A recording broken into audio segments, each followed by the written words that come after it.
there, cats and kittens, and thanks for tuning in to another episode of The MonkeyBoy Presents the DC Comics Superhero Collection by Eaglemoss, and today I'm very happy to bring you issue number 81, Batwoman. And for those of you not familiar with this character, I feel a little bit sorry for you. She is one of the great new characters, one of the few great new characters to come out of the DC Comics universe in recent memory. I'm not a fan of things they've done recently, especially the New 52, but I'm a big fan of Batwoman. I followed her introduction in Detective Comics. If you don't know her, you owe it to yourself to get familiar with her because it's a great character. She's not the first. This version of Batwoman is not the first to be introduced in the DCU. Back in the 1950s, 1956 to be exact, there was a Batwoman introduced in Detective Comics whose alter ego was known as Kathy Kane. And she, like Bruce Wayne, was a millionaire socialite, and she was introduced by DC as a love interest to Batman to counteract allegations by a psychiatrist in the 1950s who alleged that Batman and Robin may have a homosexual relationship. Enter Batwoman. More recently, there was a Batwoman introduced in the animated movie Batman Mystery of the Batwoman, which was the last of the Batman animated series of movies. And in that movie, she was an original character, more or less. The alter ego, anyway, was an original character. It was actually 3 different women portraying Batwoman in that, which was the mystery part. Great movie. If you haven't checked it out, you really should. Finally, the original Batwoman, the Golden Age Batwoman, did appear on an episode or 2, maybe, of Batman the Brave and the Bold on Cartoon Network. So if you've seen her, you may have seen her on that, but you have not seen this version of Batwoman, the most recent version of Batwoman.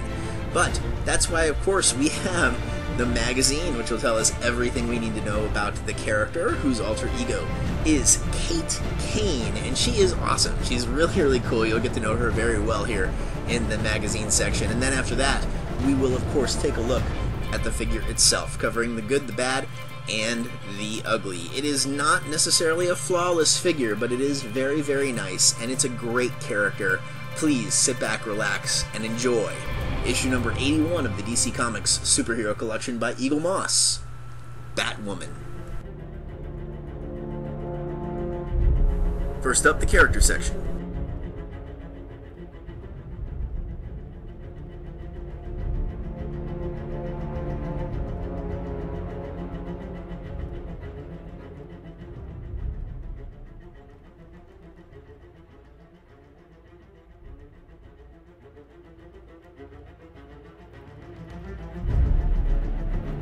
Where we meet Kate Kane, who was born into a military family. She, her mother, and her twin sister traveled the globe with their father, who was part of a special forces unit. At the age of 12, the family moved to Brussels after her father accepted a position with NATO. Kate and her twin sister Beth were out celebrating their 12th birthday with their mother when they were suddenly attacked and kidnapped at gunpoint. Her father and his team eventually rescued them, and as he was carrying Kate out, she caught a glimpse of her mother and her twin sister's bodies.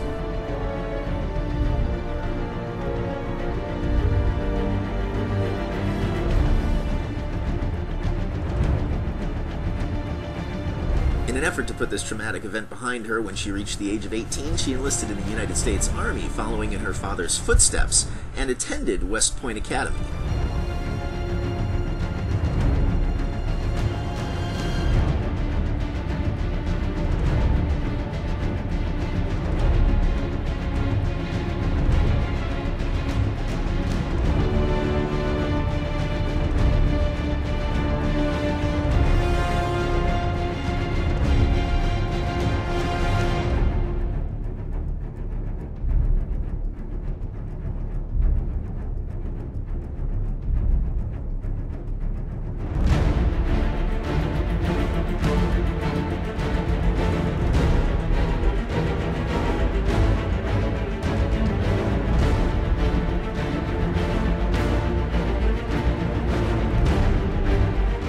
Upset about her breakup with Renee, Kate went for a walk when she was suddenly attacked by a man wielding a lead pipe.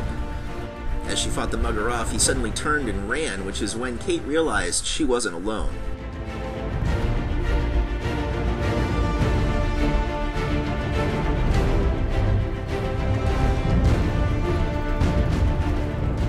Kate's father was extremely supportive of this decision, but felt she needed proper training, and so, using his new wealth and his resources, he contacted his old Special Forces buddies around the world, and Kate embarked on an 18-month training mission.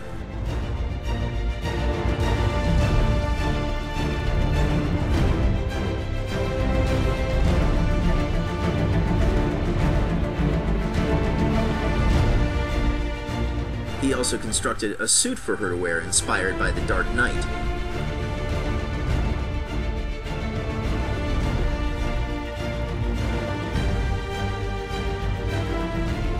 As Batwoman, Kate teamed up with other heroes in Gotham City, like her former lover Renee Montoya, who is now the new Question.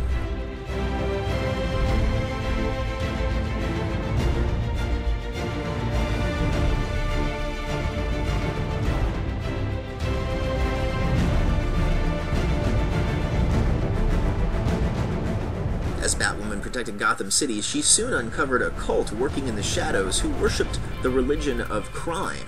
She also found her arch-nemesis in a woman known simply as Alice, who spoke in nothing but rhymes from Lewis Carroll's Alice in Wonderland.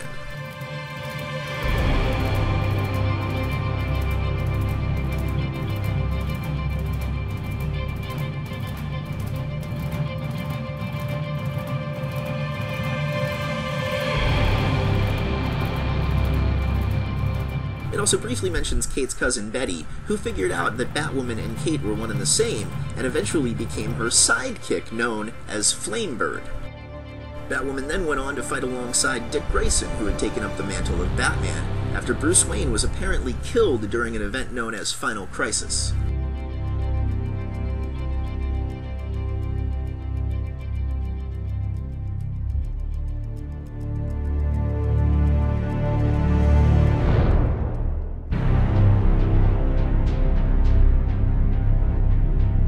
Next, we look at a couple of Batwoman's classic stories. First, we look at the weekly maxi series that was known as 52.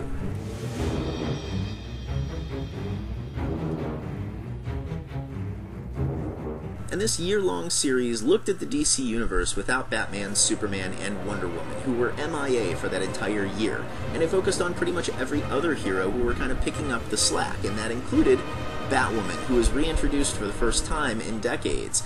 We get a little bit of her backstory, we learn that she and Renee Montoya had some sort of relationship once upon a time, and it also establishes her as one of the first lesbian superheroes in the DC Universe. It's a great story, and although she's not necessarily featured, she was a key player in the events that unfolded.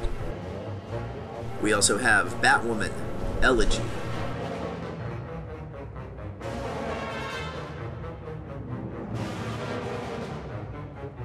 And this is the story that made me fall in love with Batwoman, and will make you fall in love with her too. It is one of the most beautifully illustrated series you'll ever find.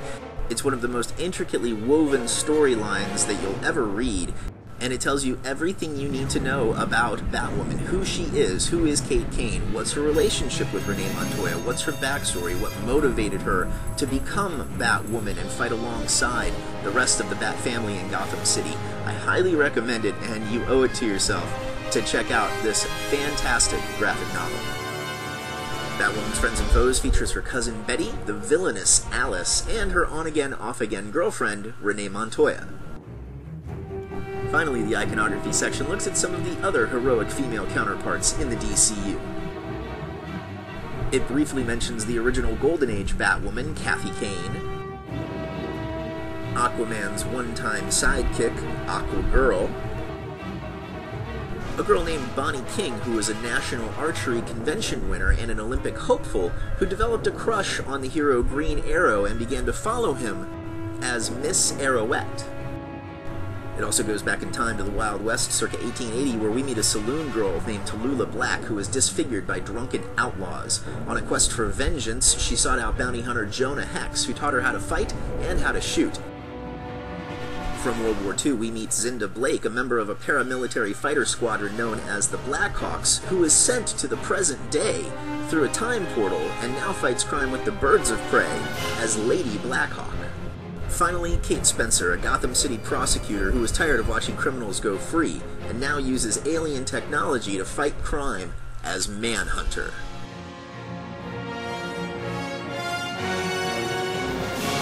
we have Batwoman, Kate Kane, and can I just say really fast what an awesome character this is from the comic books. If you're not familiar with her, you really should pick up some of the Batwoman comics, especially her origins, before all the New 52 crap, because she's awesome. She's one of the really cool new characters to come out of the DCU in the past 5 or 10 years, and I am not a fan of the stuff they've done recently. The New 52 thing is not my cup of tea, but anyway, all that aside, this is a great figure. I really like her a lot. A good figure, not quite great. There are really nice things going on here. I really like the paint scheme. I love the fact that all of the black on her from head to toe is this glossy black, so it looks as though she's in a sort of vinyl or leather sort of suit, which I think is cool. And all of the red, every single bit of red, is a flat red. So it's a great contrast between the two colors. Great shading to show off an excellent sculpt. You can see especially the cape, the way they almost look like bat wings and how the wind is catching it and blowing it around, just like her hair, which is big and wild. And I like how it too is red, but it's a more natural looking shade of red since it is her hair. The back of the cape is also awesome. I mean, just look at that. It's fantastic. Huge, crazy, great sculpt going on. Lots of neat ridges and things. The gloves are cool. I like the batarangs in her hands. It's a neat little touch. Every bit of her is hand-painted as well. There are no decals. And all the way down to the feet, you can see there's a nice little lifting of the foot there going on with the sculpt, and her boots have heels. There's some wrinkles and crinkles where her feet are bending and moving. Just a nice figure all the way around. There are some issues I have with quite a few issues actually. Her skin tone too is nice. I love how pale her skin is, which is exactly how it is in the comic books. But I do have issues with her. She is not a great figure. She's probably not for everyone unless you're familiar with her from the comic books, but of course I'll touch on that a little bit more with some better pictures in just a moment. Batwoman scans down the classic DC logo, and the underside of her base features her name along with serial number. And to compare, here she is alongside fellow crime fighter The Question, and a nice big group shot with every member of the Bat family that Eaglemoss has produced so far. Batwoman is another really nice figure in the line, another great female. I like having the female heroes. It's always wonderful to add another one to the collection. And it's always nice to have another member of the Bat family. But she is not a flawless figure, and she's probably not for everyone. Let us begin with the good. I like the pose. I think it's really cool looking, honestly, and the fact that they included batarangs in her hands are nice. I like accessories.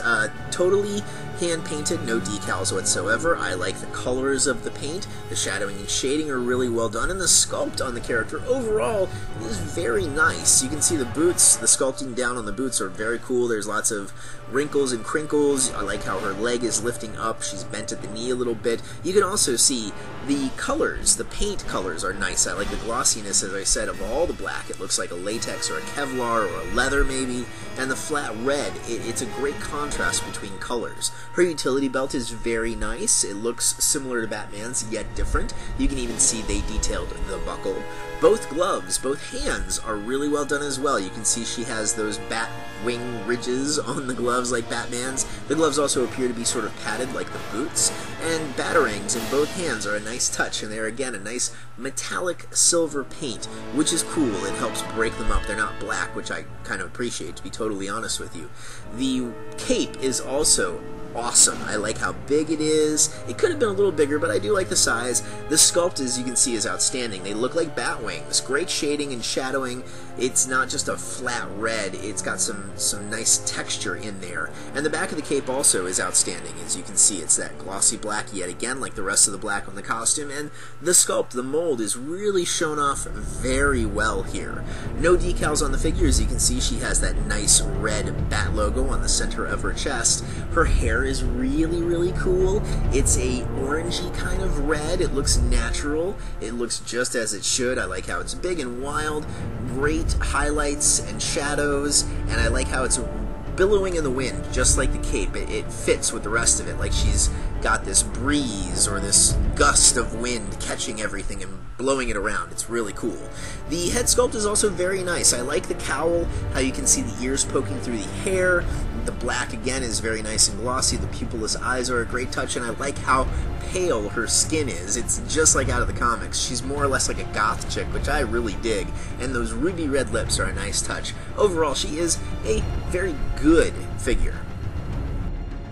On to the bad, and she does lose some points here. She is totally hand-painted, but it's a little bit sloppy in some places. The edges are unfortunately not very clean. This is most evident around the boots. You can see the black is kind of heavy and it bleeds down into the red of the boots themselves.